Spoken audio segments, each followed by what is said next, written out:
Paramahamsa Nithyananda, a rare living incarnation, is named among the world's 100 most spiritually influential personalities today. Paramahamsa Nithyananda has been placed alongside Dalai Lama, Nelson Mandela, Oprah Winfrey, Paulo Coelho and others by Mind, Body, Spirit, the world's top esoteric magazine from Watkins, London's oldest and largest bookstore. A yogi by birth, he has been expressing his power of enlightenment since birth. He has authored more than 500 books in Tamil and English. Translations of these books are available in 26 languages in Telugu, Kannada, Malayalam, Hindi, Sanskrit, Gujarati, Oriya, Bengali, Marathi, French, Malay, Polish, Portuguese, Italian, German, Danish, Spanish, Russian and Chinese. He is also an exemplary speaker with over 10,000 hours of profound life solutions through his discourses. Social services such as Annadan, free medical care, free educational services with ashrams, schools, temples, hospitals established in more than 140 places around the world, offering exceptional services. A powerful spiritual healer who has healed millions of people of diseases from migraine to cancer. A Kriya Yogi who has formulated Kriyas for physical health and mental well-being, benefiting thousands. A living master who offers practical solutions for our everyday problems. He is the founder and spiritual head of Nithyananda Dhyanapeetham, a spiritual powerhouse who has revived the sacred Vedic tradition by establishing Vedic temples in places like Los Angeles, San Jose, Seattle, Toronto, Ohio, Oklahoma, Phoenix, St. Louis, Malaysia, Brazil, Paris, Guadeloupe, Dallas, New York, New Jersey, Atlanta, Calgary, Vancouver, Singapore, and places in India like Bengaluru, Hyderabad, Tiruvannamalai.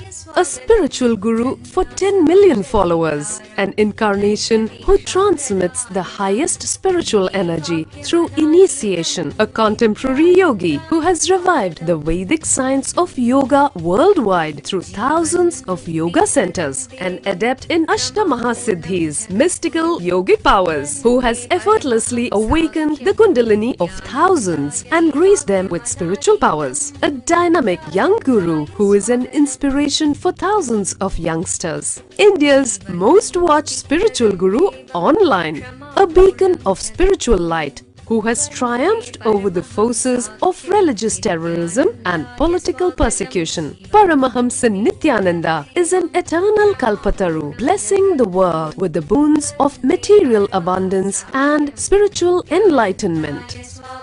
He is the 293rd Pontiff of the world's most ancient Hindu organization, Madurai Adinam. Nithyanandaya swagatam, anandanubhavaswadam, sarvaroga nivarakam, vande papa vinashaktam. Nithyanandaya swagatam, nityamuktam nirvikalpam, dhyanaloka pradipakam, vande shantamayam bandham. Nithyanandaya swagatam, anandagandha sancharam, sarvopadhi vinirmuktam.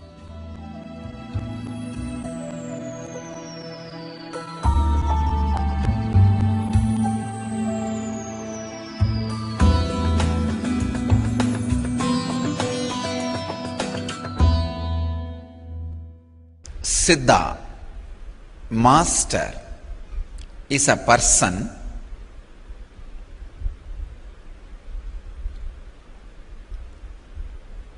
who doesn't have perishable identity because of it has eternal identity. Understand? His identity is made out of material which is imperishable. There is no perishable component in the identity he created for himself. There's a huge water body. breeze flows over the water body, small waves are happening, or some drawings or figures appear on the water. In that figure there is no perishable component. That figure, the source, cause, effect, everything is just water. When the breeze flows, again that same wave will happen. When the breeze stops, the wave will settle down into the water. Same way, whenever a strong devoted samyama is the breeze. Water is the pure consciousness. Whenever the strong devoted samyama from a disciple happens over the conscious water, Master's forms appear and blesses you, graces you, and again it relaxes back into the same water. There is no perishable component. Please understand.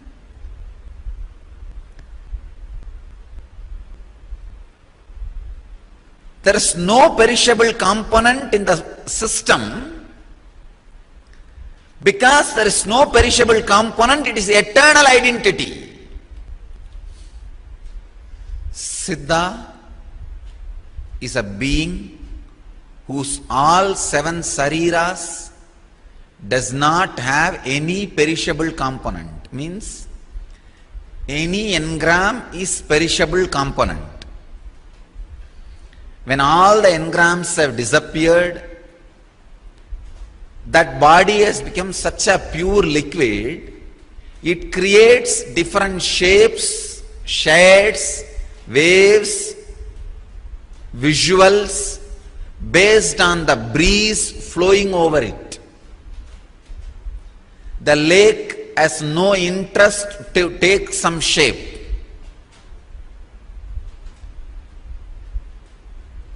The flow of the breeze decides the shape. Master is a being happening without any perishable component.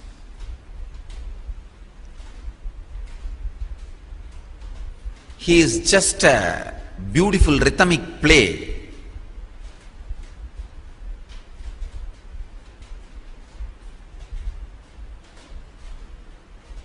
The pure non-perishable experience happening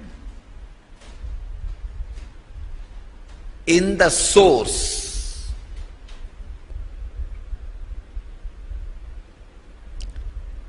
That is the reason any Siddha happened in the planet Earth is available forever for anybody to connect with or have the benefit of his presence and energy. Understand? Any Siddha, any master happened in the planet Earth is available eternally for anybody to relate or connect with, experience his presence, knowledge or initiation.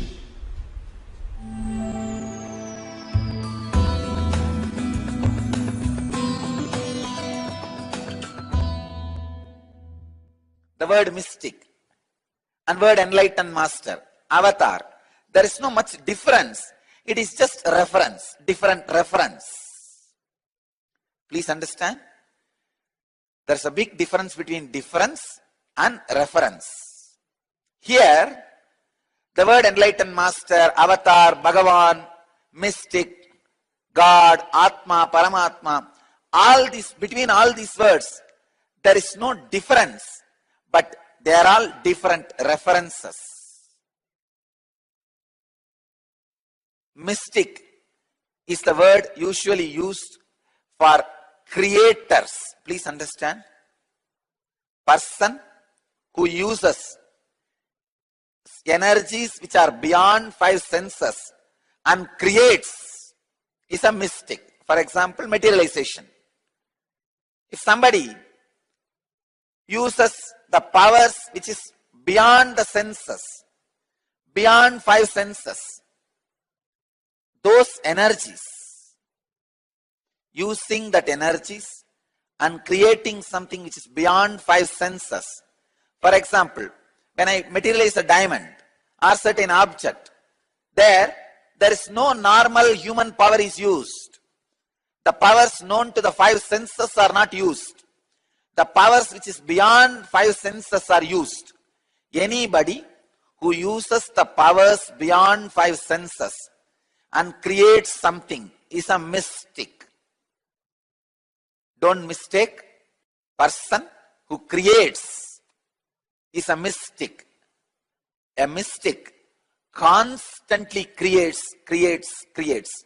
Even in you, when the transformed you is created, you become a mystic.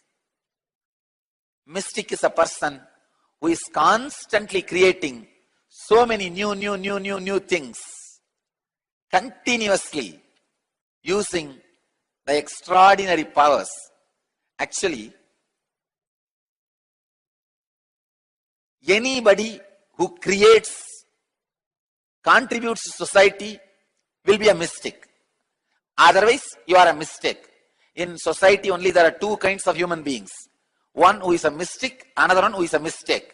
Mystic is a person who goes on, creates, using mystical energy. Enlightened master is a person who constantly showers enlightenment on others. Avatar is a person who is direct descendants, directly appeared from superconsciousness, radiates all the sadgunas, all the auspicious qualities. Bhagavan is a being who radiates all the qualities, including giving enlightenment. God is the formless energy. Atma is the energy, formless energy reflecting on the form.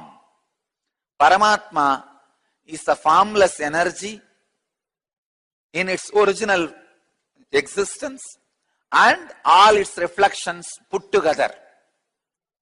I have defined all the technical terms.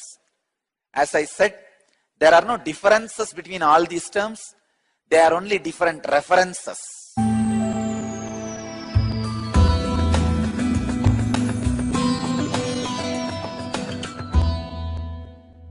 This whole Vedanta Sampradaya, the only requirement is a proper guru. Beautifully Vedanta Sampradaya describes how to catch the right guru. Peel all the things which are common. For example, if I have an organization, somebody else is also having organization. There are so many spiritual organizations. Remove that part from my glory. If I have body, then many of you also have body. Remove that part from my glory. If I have amazing orating power, many of them are having. Remove that part from my glory. So go on peeling. Finally, at some point, your logic will not be able to peel further, but still you will feel is something more than all these things.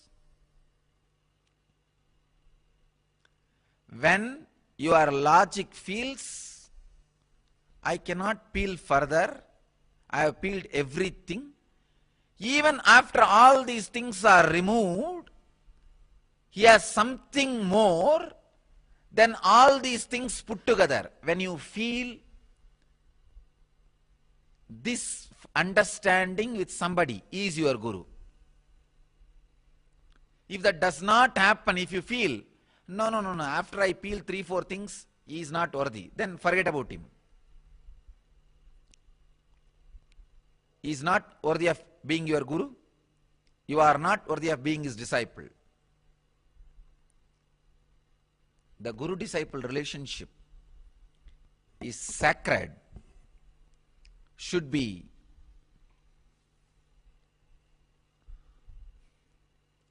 started after thorough study and research and should never be ended. Should be started after thorough research and should never be ended.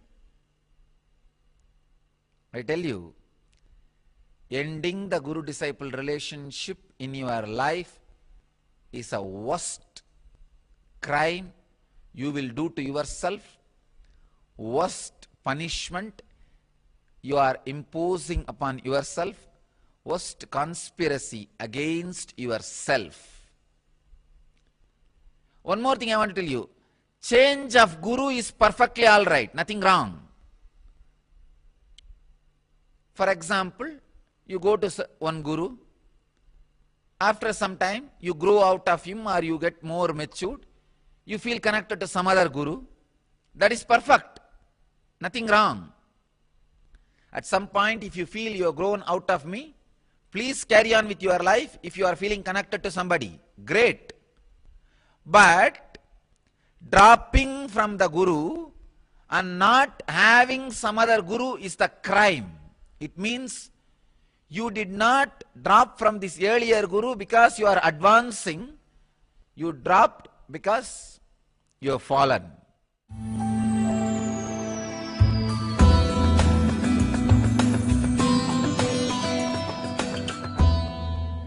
Somebody asks Bhagavan to Nithyananda Maharaj, Bhagavan, you say enlightened beings do not have karma, then how are you moving your body? You cannot even move your body without having karma. Understand? You need to have some karma, only then you can even move your hand or you can talk. He is asking Bhagavan, you say enlightened beings do not have karma, but how you are talking? How you are working? He said, I am not doing anything. The disciple says, no, you are not understanding my question. How you are talking to me, even that is a work. How you are talking to me if there is no karma? Bhagavan says, I am not misunderstanding, you are misunderstanding. I am telling you, I am not talking to you. Very difficult to talk to these guys. I understand many times what my disciples go through.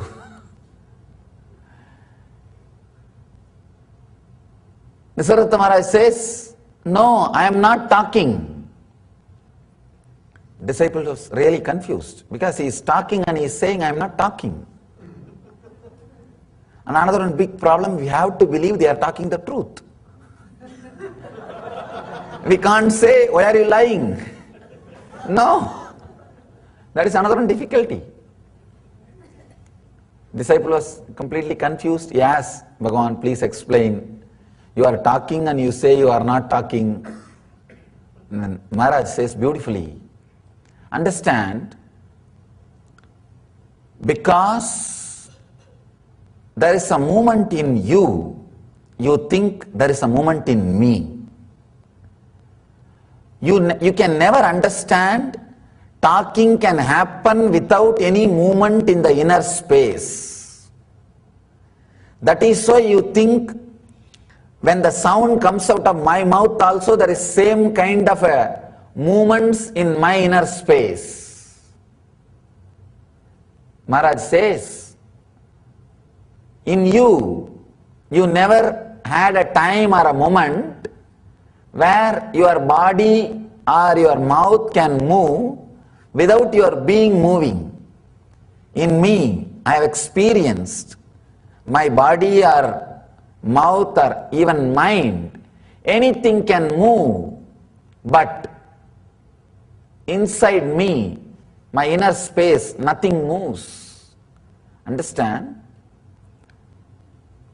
having such a strong, clear peace inside you, even your thoughts cannot disturb. That is enlightenment.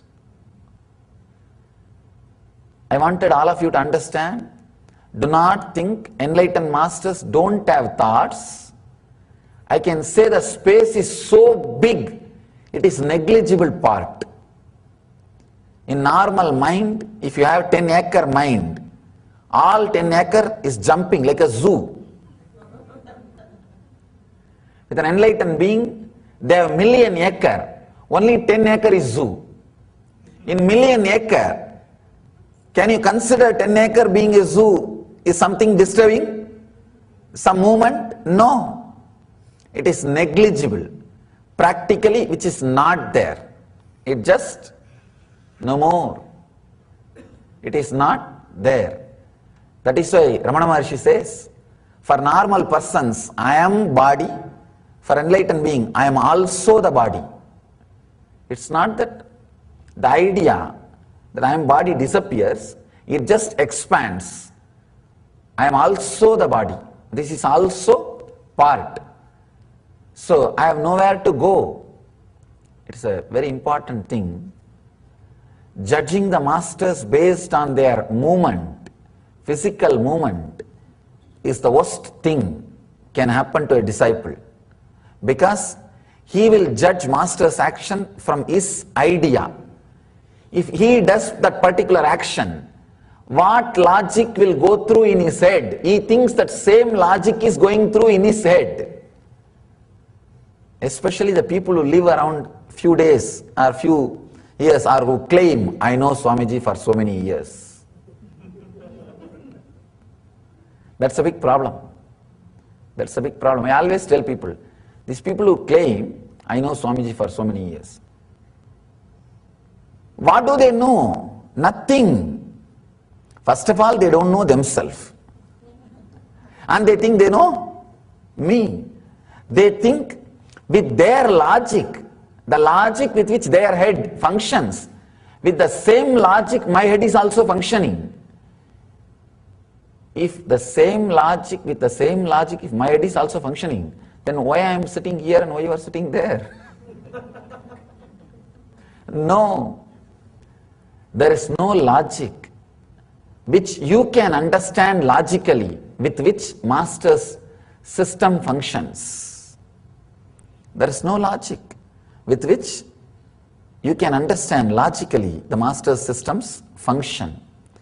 But slowly, slowly, you see, same way only he walks, same way he talks, same way he eats, same way he laughs, sometimes much more than us, and almost looks same. You start thinking the inner space, inner programming is also same. That is where you miss. That is where you miss. Inner programming is not same. That is where Nisargadatta Maharaj says, I am not talking to you. He says, what you understand by the word talking is not happening in me. Just I am reflecting the movements which is happening in you.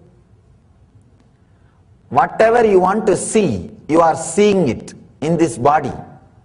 Like a mirror reflecting. People come and ask me, Swamiji, many times I feel you are talking exactly to me, directly to me.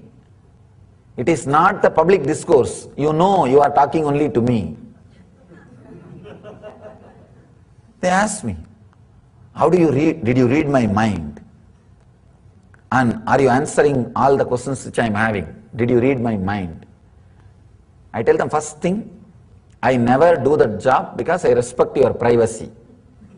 Second thing, who want to waste time with all the nonsense which goes on in their head? Neither I am interested nor I am willing to read somebody's mind. What exactly happens, the presence of the master is so intense. Any mind which comes and sits in front of it, Just by the very presence heat, your questions are answered. That's all. Whatever questions you carry, just the answer comes out without even me logically reading and answering.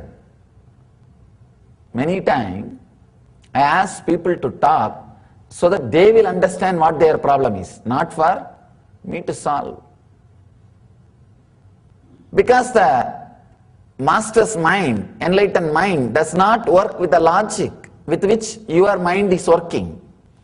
If you think the enlightened master's logic work in the same way your mind is working, you miss the whole truth.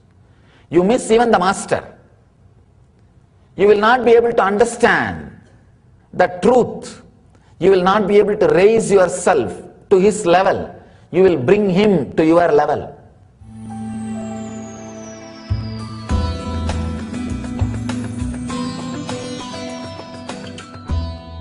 Living around the master, catching the master, missing the master, abusing the master. 3 different dimensions. Just this basic 2-3 truths. 1, all scriptures, all literature, all method of teachings can only inspire you, cannot give experience. Understand? It's the first law. All books, all DVDs, when I say all, capital letter ALL, including mine, books, cassettes, DVDs, everything can only create inspiration in you, but cannot give experience. Experience can be transmitted. It's like, you see, experience is like a lamp. Only from a burning lamp light you can pick up, catch. Only from a lamp you can light a lamp. Only from a lamp you can light a lamp. Same way, the Jivan Mukti is transmitted only from a living body to living body. Living body to living body. If that body has to catch Jivan Mukti, it has to catch from a same material source which is living enlightenment. Please understand, I am describing very clearly the need of the master.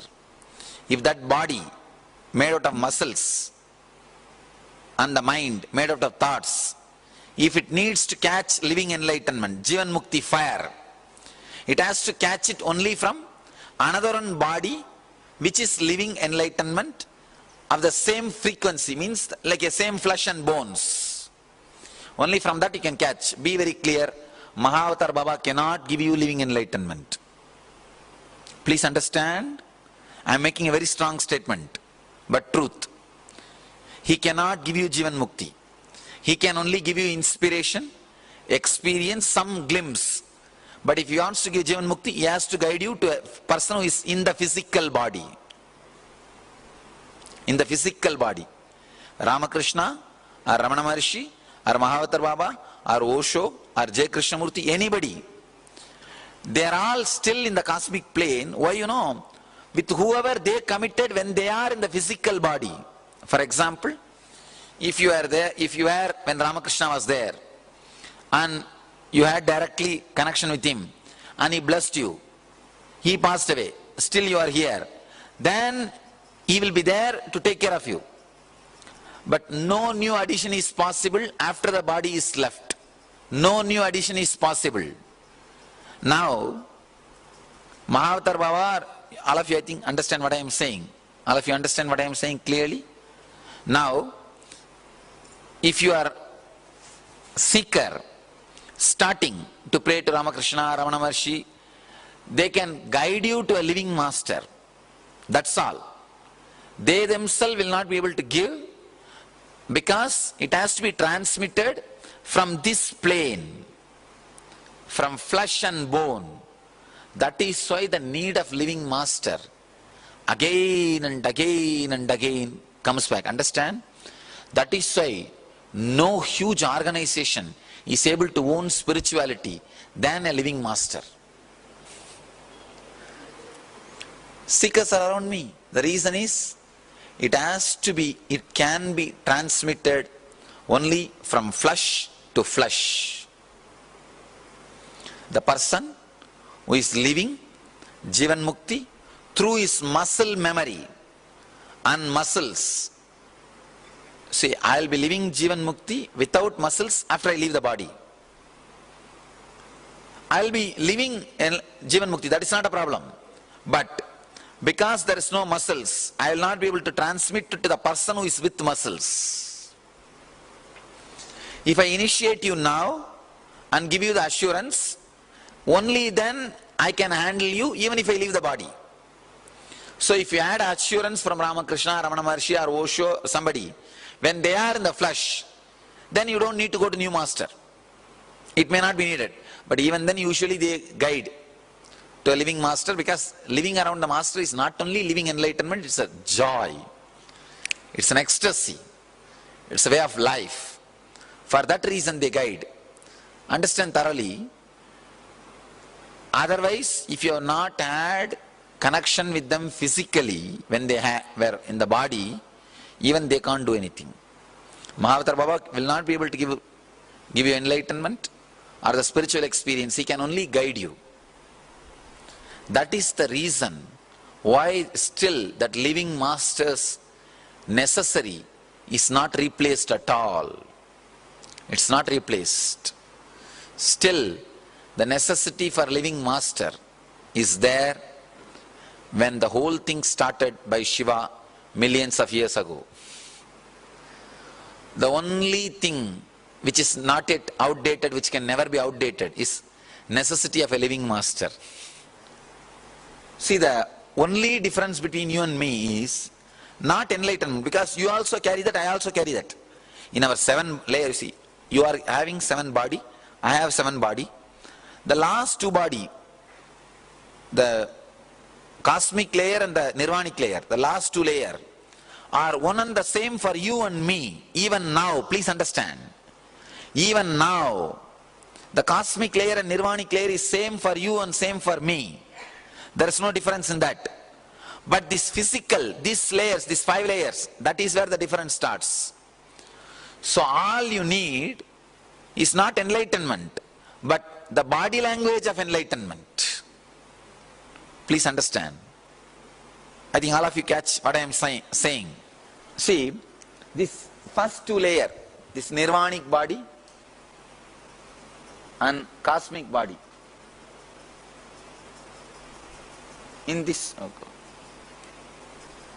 in that 2 layers, you are one and the, both of us are same. Only these layers, these outside layers, like a physical, oh God, it's not right.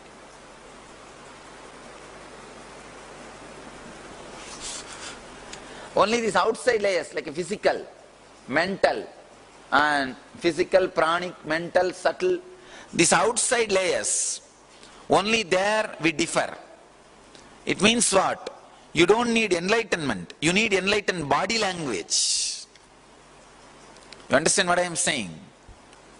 You already have enlightenment, you don't need it. See, the inside, the pure consciousness is there. You can't create that. But the walls, the layers, they all are like a, what to say, covering the original light inside. So now those layers should become like a glass house. Instead of wall, it should become glass. See, in me, so consciousness is same. I have 7 layer glasses around me. You have 7 layer walls around you, that's all. Because of that walls, that light is not radiating. Because I have a 7 layer glass, it is not only radiating, it's just shining. So all we need to do, change your walls into glass. So all you need is enlightened body language, not enlightenment itself. Understand, I am breaking one of the important part. You don't need enlightenment. You need enlightened body language. I don't know whether you are understanding the key difference, the key shift. All you need is see how an enlightened master lives and live the same way. That's all. See how an enlightened, that's why the Bhagavata says, Leela Dhyana is the ultimate than any Nirvikalpa Dhyana. If you need enlightenment, you need to unclutch and be in Nirvikalpa state. But you don't need enlightenment. You actually need an enlightened body language. Then all you need to do is not to unclutch and try to achieve that pure inner space. All you need is meditate on the person who is radiating enlightenment and do the same thing in you. Understand? Understand the importance of the Leela Dhyana. Leela Dhyana means seeing the place of a living master and constantly being soaked in it. Nirvikalpa Dhyana means continuously unclutching and settling into that silence. Now you understand the difference between the two. You can continuously unclutch and merge into that silence also, no problem. But I don't know how many years it will take and how long it will take and what all will be the side effect and time, these, that. And actually you don't need to. You don't need to. Instead, meditating on the Leelas. So naturally when you meditate on Leelas of the Master, you don't need to do anything else. Automatically that body language will start expressing in you. The NSP, I got a few letters, devotees are telling, after 2-3 days we feel like I'm talking like you, Swamiji. I feel my face is like you. When I close my eyes, and I feel you are me. And sometimes when I see your photograph, I feel it's my photograph. My photograph. How many of you had like this glimpse at least sometime? Once in a while. Raise your hand, let's see. So that whole started happening in you. Means that Leela Dhyana Dwara, that initiation of Leela Dhyana started happening in you. Understand? If this happens, then you are done. If that same feeling starts staying inside you without your effort, you are done. That's all. I think now you understand living around the Master, what it does inside you. What it does inside you. Catching the Master, missing the Master, abusing the Master. Oh God. Is catch that fire and having that strong vidarka, catching that living enlightenment fire and start living. So catching the Master. Missing the Master is unable to catch that fire, but understanding that Master is of compassion, only I am not able to catch it. He is missing the Master. Abusing the Master is no, he is not giving. Understand? The three major thing. See, catching the Master means you understand. Straight away relating, having vidarka, experiencing, catching the fire and start living it. Living enlightenment, Jivan Mukti. This is catching the Master. Missing the Master means understanding that you are responsible and you have to catch it. Trying to alter inside you is missing the Master. Abusing the Master means trying to alter the Master. Trying to correct the Master. Understand? Trying to judge him. See, first thing, if you catch the Master, that is the ultimate best. Even if you miss the Master, don't worry, you will come back again. But never ever do that abusing the Master. Gone, once for all. Understand? It's like in Cinefield, if you produce a movie and did not pay the artists, they will complain and your file will be closed. You will not be able to do any movies further. Any movie you try to do, this file will be there. No artist will come to act in your movie. Same way, if you abuse the Master once, please understand, I am not threatening you or anything. Consciously it gets recorded into your system. To anybody your file goes, they will say wait.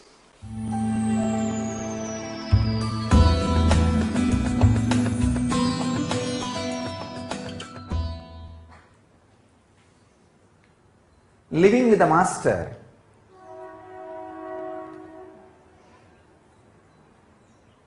is just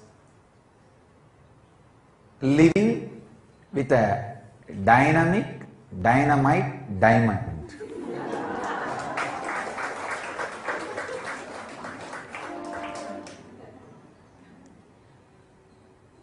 When a dynamic diamond is made to work on any stone,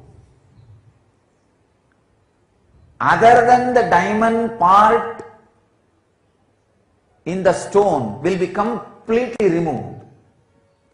See, the quality of diamond is, when it is dynamic and made to work on any object, all other particles in that object except its very strength, diamond, it will all be removed. That's the way the diamonds are polished.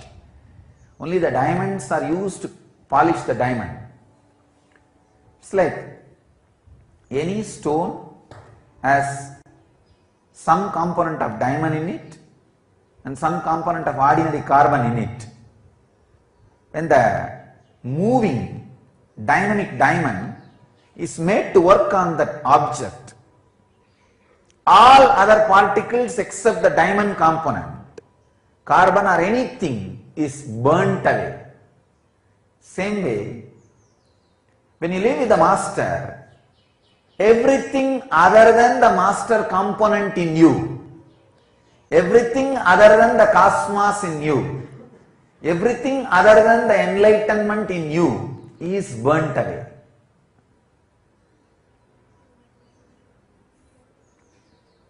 This is the greatest fortunate thing and unfortunate thing.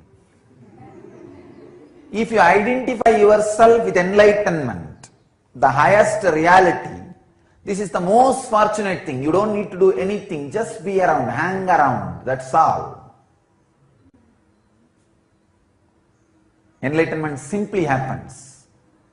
But if you identify yourself with the perishing components, the carbon component or the non-diamond component, this is the most torturous suffering.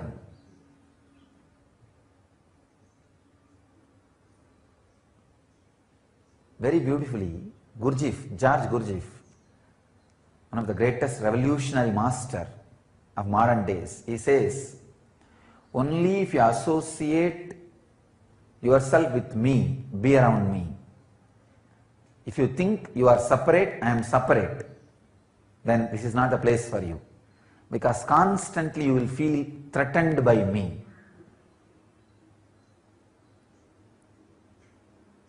If you are blissful around the master, be very clear, you are enlightened. That's a very beautiful Nithyananda Zen koan written by Bhaktananda. No. Every day when he was in prison with me, he will write something and show me. If you are living with the master and still he is not driving you crazy,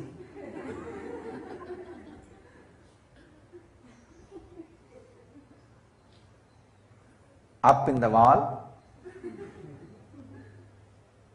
either he is not enlightened. There is a very beautiful koan, he put it in a very nice way, or you are not living with him.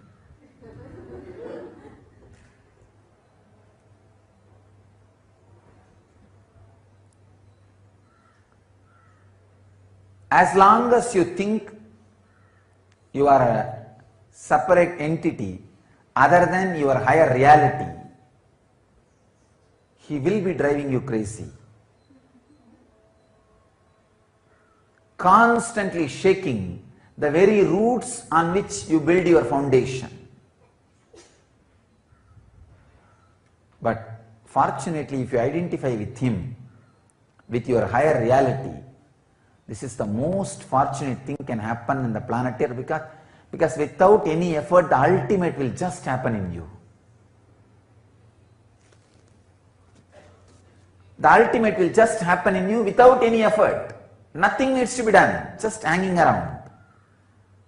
But you will see, His simple movements, his simple words, his just look will be shaking the very foundation on which you are building you, or the false you.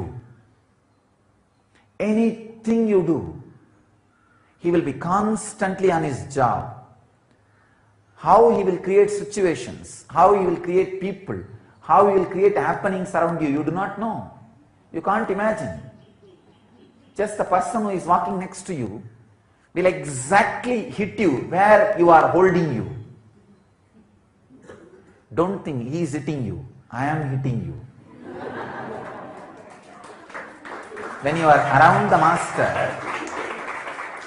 please understand, when you live around the master, including a mosquito bites you, after taking permission from him about the time, the intensity of the bite, and the place where you are needed to be bitten.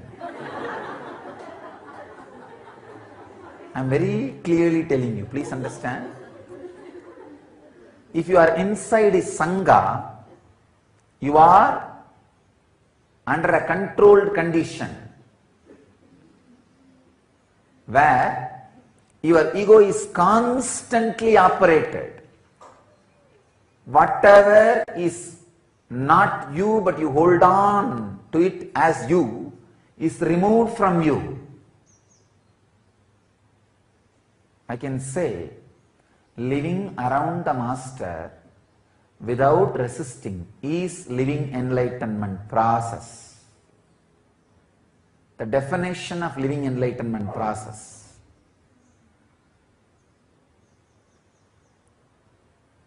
All you need is whatever you think as your intellect, your efficiency, your energy, just cooperate with that, that's all. If he asks you to sit and unclench, how much you can, just do that, nothing more. See, if you fall into unconscious, means if your mind drifts away somewhere, or if you fall asleep, it's not under your control. Then don't worry about it, don't have guilt. But as long as you are aware, as long as you have backbone to sit, as long as you have awareness to unclench, do it, that's all. Nothing more. If he asks you to chant the Mahamantra, as long as your energy is there in the throat, as long as you can hum, do it, that's all. Nothing more. See, when you feel you can't do anymore, just your body falls, either falling asleep or your mind has drifted away somewhere, then nothing can be done. It's not under your control. So you are not asked to do things which is beyond your control. No. Just do things which are under your control. That's enough. Beyond your control is not under your control, it is under his control. Whether it is handling your anger, handling your hunger, handling your fear, handling your greed, or handling your life, anything, as much as you can, with the clear intention of as much as you can. That's all. Nothing else. Nothing more. As long as you identify yourself with the higher reality, living around the master is the ultimate celebration and liberation. But when you identify yourself with the lower realities other than the master, the big problem is the intellect starts developing a very logical principles to go against the master.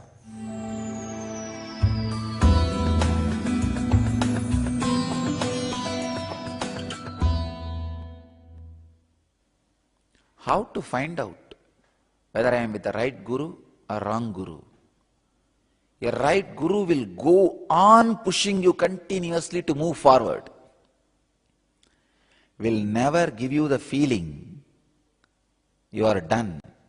I tell you, the real peace is the explosion of the mind which asks for peace into peace, peace.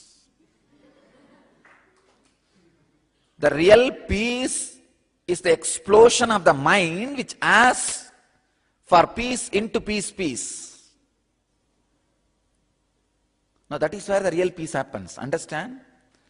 What you think as real peace is the tamasic tiredness, chronic fatigue. That is why when life comes in front of you, you just jump into some cave. Wanted to have a cozy cave. No. Even your cave is inside my Himalayas. Understand? Even if you catch a cave, you do not understand, I am the walls of the cave. A real master will go on be pushing you. As I said, the samadhi happens to a person whose non-mechanical parts of the brain is alive, awakened. The mind which asks you for vacation, for rest, for peace, for tiredness, has to be blown away. It should explode to peace, peace, peace. Only then peace happens. A real master will go on be pushing you, will not encourage that fatigue, tiredness. He will never run a resort. He will run only a commune. Maybe after his death, his disciples will change the name into resort. He himself will never run a resort.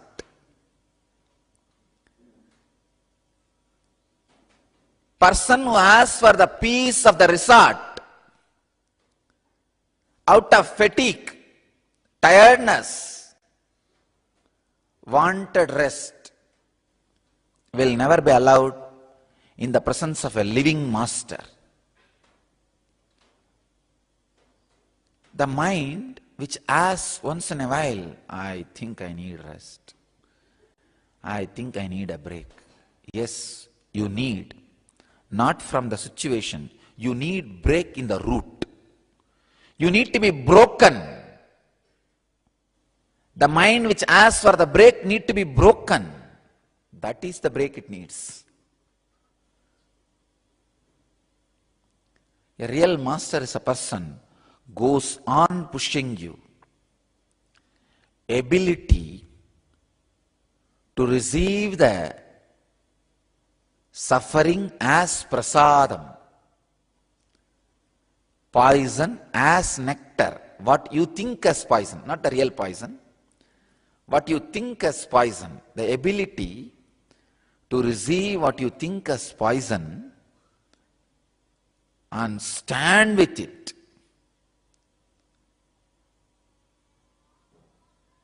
is what I call tapas.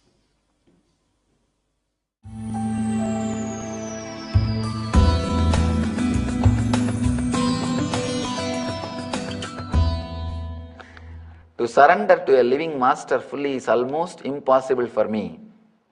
What is the best way to attain enlightenment for a seeker who cannot surrender completely? It's a wonderful question. It's like you are asking, achieving enlightenment is almost impossible for me.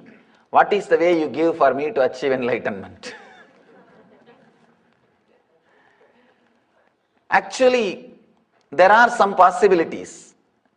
You can surrender to a deity. You can surrender to the master who left the body. Understand? Masters who left the body don't think they are dead as you think. The dead masters are not dead as you think. Living masters are not alive as you think. Dead masters are not dead as you think. They are still available. Their presence does not have body. You can still connect with them. The only problem is, takes a lot of time. Takes a lot of time. I always tell people, directly sitting in front of you, clearly in English I am making statement which you can understand. With this itself you are not able to catch the thread and catch the message. Somebody is sitting somewhere in some consciousness, some space. How do you think you are going to connect with him telepathically? And even if you get some message, how are you going to find out how much is your mixture and how much is from him? And how are you going to classify? How are you going to understand? And you think even if you start following, getting some message, you will have the courage to complete it? In between, if there is some problem, what do you will think? Who knows, maybe my own imagination. Who knows from where message came? My own imagination.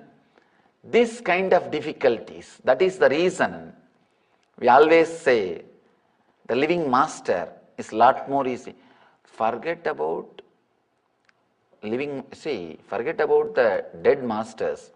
Even with the living master, in few days, you will, if you try to remember my words, it will not be exactly as I uttered. It will be as you wanted. So even with the living master, again and again, you need to correct your notes. You need to update your notes. You need to clear your notes. You need to update your understanding. Even with the living master, it becomes such a big task. So what? With the masters who left the body, it becomes too difficult. Of course, that is at least second choice. Living master is the first choice. The second choice is masters who left the body, trying to connect with them. And the third choice, some deity whom you don't even know whether they existed or not. That is the third choice. Of course, last choice, try to connect or surrender to anything, even to a hell or a river or ocean or a small stone. The very surrender will raise you to the deeper and higher frequencies. When you say Nama, let the I and mind be relaxed. Let the I and mind be surrendered. That itself will raise you to the higher states of consciousness, higher frequencies.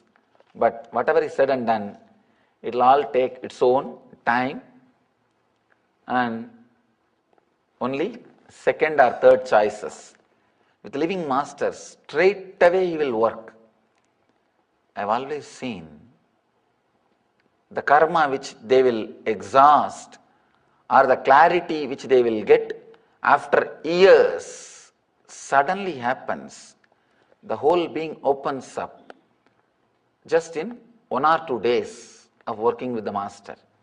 Even 1 or 2 days, so many things will open up, so many things will be cleaned, so much of purification will start happening.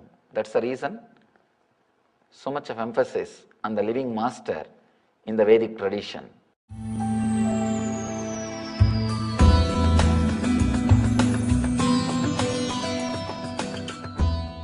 When you enter into me, you disappear into something beyond you. That's what we call black hole. Black hole means all these planets, everything disappearing into something which is beyond your comprehension, beyond your understanding. So when you disappear into something which is beyond your comprehension, that is black hole. I made another one statement. When I enter into you, it is Big Bang. Means, what is Big Bang? Whatever you see appearing from something which you can't understand is Big Bang. Understand? When I enter into you, it is Jivan Mukti, living enlightenment. When you enter into me, it is Videha Mukti, enlightenment beyond body. So Big Bang means what? Initiation. Me entering into you, you experiencing new you. At some day, suddenly you will feel even the trace of your old identity is not there in you.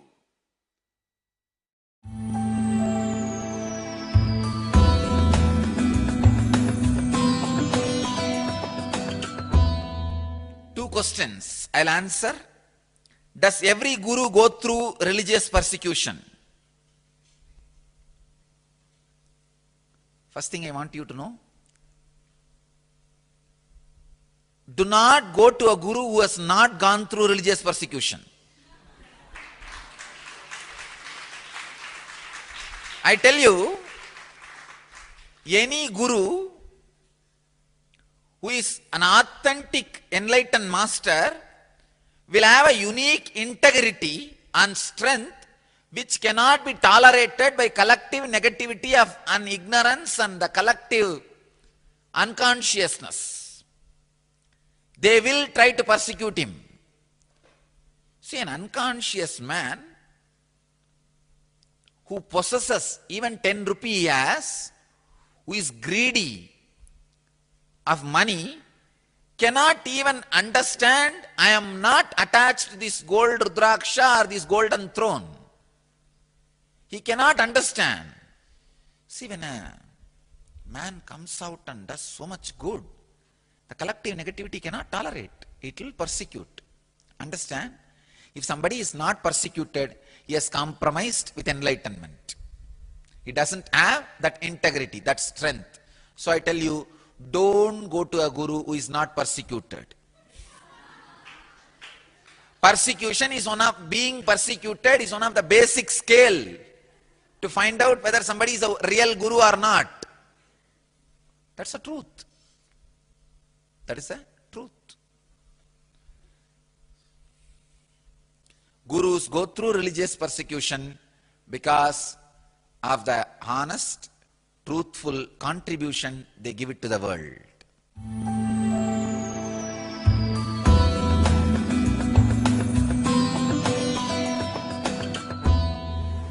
I can only give this one scale, maybe this can guide you.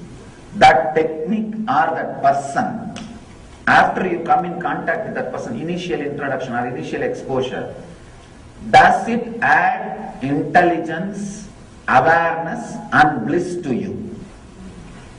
If these three quality, even one quality increases in you, go behind that person. Surely you will be helped. Or in these three, if you are not growing in these three, forget about him. Even if he brings fortune and wealth in your life, it will only be danger for you.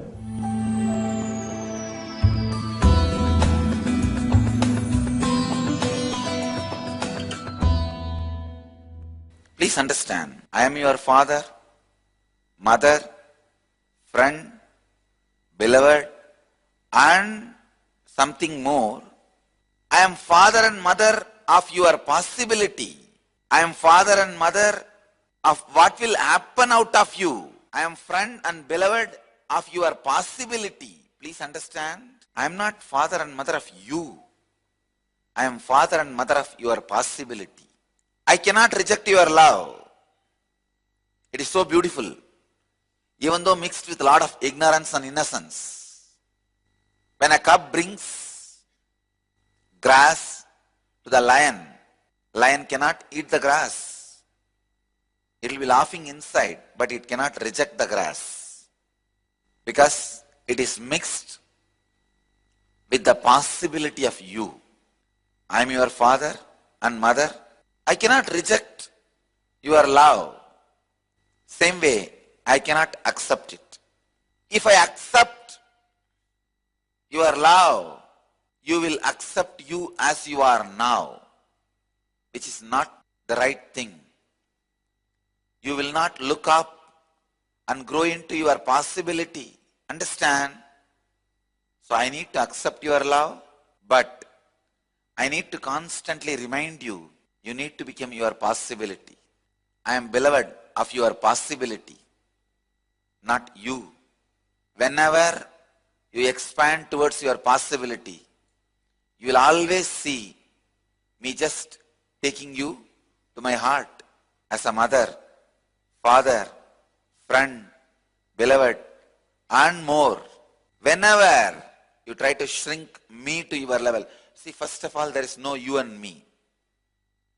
Once you become Ashramite, there is only one thing. The relationship between you and me lives through you. If the relationship is flowering, you are joyful. If that relationship is shrinking, you are in pain. I tell you, there is no you actually. Of course, long before there is no me. I have disappeared.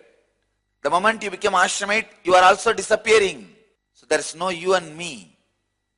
Then what is living in you? The relationship between you and me is only living in you. If the relationship is flowering, you are happy. If it is not flowering, you are suffering. But there is no separate you. Whenever you raise to the level of your possibility, the relationship becomes very sweet and beautiful. Whenever you go down, shrink from your possibility, the relationship becomes bitter. Understand that bitterness goes to your core. Whether my love or my anger goes to your core. A smile or staring goes to your core. My smile can make your very being flower, your root flower. When I stare, your very gut will shiver.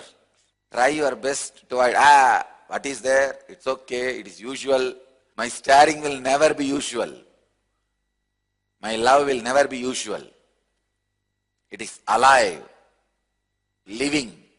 You might have had 10,000 hugs, but 10,001 hug will be new and fresh and alive. I might have stared at you 1 lakh times, but 1,00,001 staring will be fresh, alive and shivering, frightening. Understand, I have to do a job of neither rejecting you nor accepting you. Human being cannot do this job. Either he falls in love or hates. That's all. Here, I have to completely keep you in my heart and just cutting and doing the surgery. Removing the cancer. Removing the tumor. I cannot reject your love and I cannot accept it. Hot love always turns into anger. Your love is too hot. The hot feeling of security always turns as a deep insecurity. Means the hot fear. If I have all this, only then it is security. Security with legs always will become handicapped. Love which is hot will always become hatred. Love should have tremendous coolness like Ganga flowing. In some Puranas they say Ganga is one more wife of Shiva.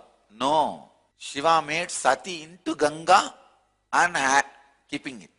Sati is too hot. Dakshayani is too hot. He makes her like Ganga. Then you can always be Ardhangini, part of Shiva. Whether you are in a male body or female body, understand, once you are ashramite, nothing else lives in you except the relationship between me and you. When that is flowering, you are flowering. When that is shrinking, you are shrinking. That's it. Because you don't have any other source. Not only you don't have any other source to enlighten you or entrain you. In the ashram, you don't even have any other source to entertain you. Welcome to Inner Awakening, the most powerful personal transformation retreat you could ever experience. In just 21 days, thousands are already experiencing the shortest route to constantly high energy levels, visible anti-aging, healing of chronic diseases, fulfilling relationships, and higher states of consciousness. What is the secret behind this transformation?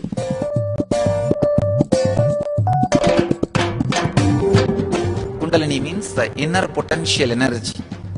Once it is awakened, opens the different doors for the conscious experience in you. I can say which is a master key for all extraordinary spiritual experiences.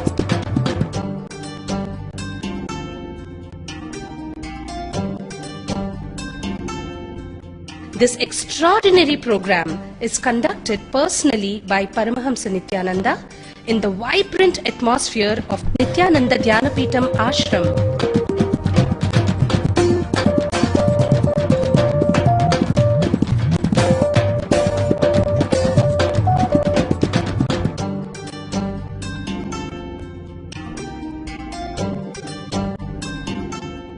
Open yourself to the benefits of Nitya Yoga and practical meditation. Experience physical and mental healing. Discover simple ways to handle life with success. Above all, enjoy individual darshan and blessings from Paramahamsa Nithyananda every day. Take 21 days for yourself and carry home the transformation of a lifetime.